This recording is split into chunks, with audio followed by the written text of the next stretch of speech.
My dear students, तो आज हम इस वीडियो में जानने वाले हैं सेंट्रल आइडिया को। क्लास 12th में जो सेंट्रल आइडिया आपको याद करने हैं 5, उनमें से 2 की वीडियो मैं ऑलरेडी बना चुका हूं।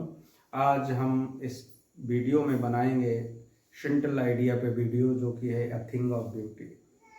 बहुत ही इम्पोर्टेंट पोएम है ये, आप आज ही लिख लीजिए कि 100% ये आपके एग्जाम में जरूर आ रहा है इसका सेंट्रल आइडिया।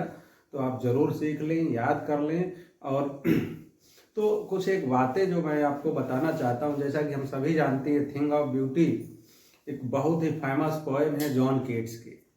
जॉन कीट्स की ये पोएम जो है हमें सुंदरता के बारे में बताता है। इसमें उन्होंने सुंदर वस्तुओं के बहुत सारे एग्जाम्पल्स दिए हैं। तो उसमें चाहे छायादार पेड़ हो, चाहे झाड़ियों का पुंज हो, चाहे भेड़ हो, चाहे झरना हो, नदियां हो, या जो है महापुरुषों की कहानियां हो, ये सारी सुंदर चीज़ों का वर्णन किया है इसमें। जॉन कीट्स इंग्लैंड के कवि थे, एक पोएट थे अंग्रेजी के, और ये इनका जो ताल्लुक रखते थे रोमांटिक एरा, जो अंग्रेजी का रोमांटिक एरा था, उसकी ये यंगर जनरेशन से बिलोंग करते थे।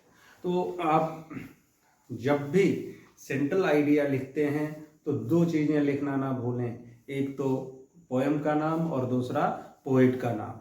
ये हमेशा ऐसे लिखे हों कि दूर से ही पता चल जाए। तो अगर आप अपना आंसर ब्लू पेन से लिख रहे हैं तो इन्हें ब्लैक पेन से लिखकर अंडरलाइन करिए। तो आइए जानते हैं इसका सेंट्रल आइडिया क्या है, केंद्रीय भाव क्या है। अ थिंग ऑफ ब्यूटी का मतलब है सुंदर वस्तु, ब्यूटीफुल थिंग, राइट। तो the central idea of the poem क्या, a thing of beauty. A thing of beauty नामक कविता का जो सेंट्रल आइडिया है, इस पोएम को कंपोज किया है किसने? By the poet of English romantic era. English romantic era के काल के कवि जॉन कीट्स ने इसे लिखा है। तो इतना आपने लिख लिया, बड़ा अट्रैक्टिव सा हो गया कि एक तो पोएम का नाम और पोएट का नाम जरूर लिखिए। इसमें कोई आपको जो है छोड़ना ही नहीं है बिल्कुल। इज दैट, यह है कि the poem is an extract of his famous poem Endymion. John Keats ने एक बहुत बड़ी पोएम लिखी थी जिसका नाम था एंडेमियन, राइट।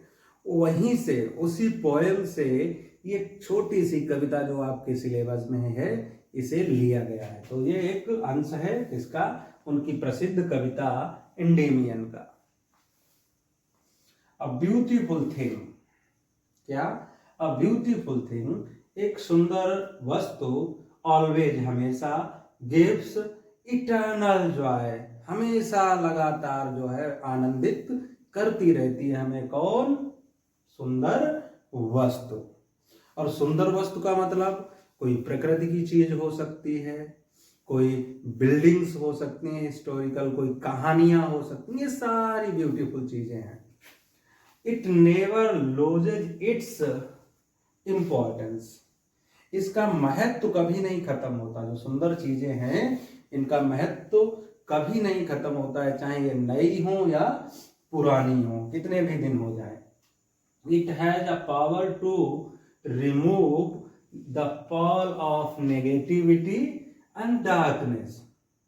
सुंदर वस्तु जो है उसमें ये ताकत होती है कि जो नेगेटिविटी और अंधेरा हमारे सामने, हमारे जिंदगियों में छाया होता है, उसे हटा देती है। उदाहरण के स्वरूप, अगर हम कितने भी टेंशन में हों, कितने भी नेगेटिव हों, लेकिन जब कोई प्राकृतिक चीज या सुंदर वस्तु देखें तो मन प्रफुल्लित हो जाता है। और वो थोड़े समय के लिए, जब तक हम उस सुंदर वस्तु के छत्र छाया में, संरक्षण में रहते हैं, तब तक हमारा माइंड एकदम फ्रेश रहता है, right. It is just like nectar, ये किसकी तरह होती है? नेक्टर मीन्स अमृत। ये अमृत की तरह होती है। फॉर, क्योंकि इट हेल्प्स, ये सहायता करती है, ओवरकम, हराने में, क्या, एविल्स एज वेल, इससे जो है बुराइयां भी खत्म होती हैं। बुराइयों पर जो है कंट्रोल करने में कौन सी चीज, सुंदर वस्तुएं हमारी मदद करती हैं। यहाँ पर सुंदर वस्तुएं, अब कहानियां भी तो हो सकती हैं, अगर आप हम किसी महापुरुष की जीवनी पढ़ लेते हैं, वो भी तो सुंदर वस्तु है, उससे जो बुराइयां हैं वो खत्म हो सकती हैं समाज की। तो इस तरह से ये सेंट्रल आइडिया हमने आपको समझाया। उम्मीद करता हूँ कि आपकी समझ में आएगा और आप इसे एग्जाम में लिख कर आएंगे, ये तो श्योर है कि एग्जाम में आएगी और आप अच्छे नंबर लेकर आएंगे। Thank you so much.